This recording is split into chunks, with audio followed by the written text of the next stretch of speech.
আওয়ামী লীগ নেতাকর্মীদের উদ্দেশ্যে সজীব ওয়াজেদ জয় এটা কি বললেন?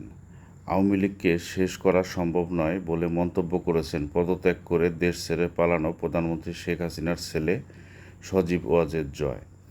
তিনি নেতাকর্মীদের সাহস নিয়ে ঘুরে দাঁড়ানোর আহ্বান জানিয়ে বলেন, আমরা আছি। বুধবার এক ভিডিও বার্তায় এসব কথা বলেন সজীব ওয়াজেদ জয়। এর আগে সোমবার শেখ হাসিনা পদত্যাগ করে দেশ ছাড়ার পর সজীব ওয়াজেদ বিবিসিকে বলেছিলেন তার মা আর রাজনীতিতে ফিরবেন না।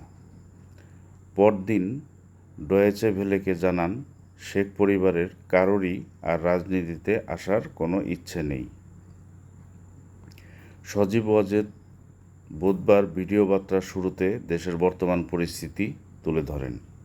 তিনি বলেন, এখন দেশে একটি বিশৃঙ্খল পরিস্থিতি চলছে। সারা দেশে ভাঙচুর, লুটপাট হচ্ছে।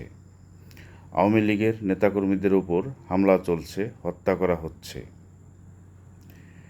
তিনি বলেন, আওয়ামী লীগ দেশের সবচেয়ে পুরনো এবং সবচেয়ে বড় গণতান্ত্রিক দল। আওয়ামী লীগ কিন্তু মরে যায়নি। আওয়ামী লীগ এই দেশকে স্বাধীন করেছে।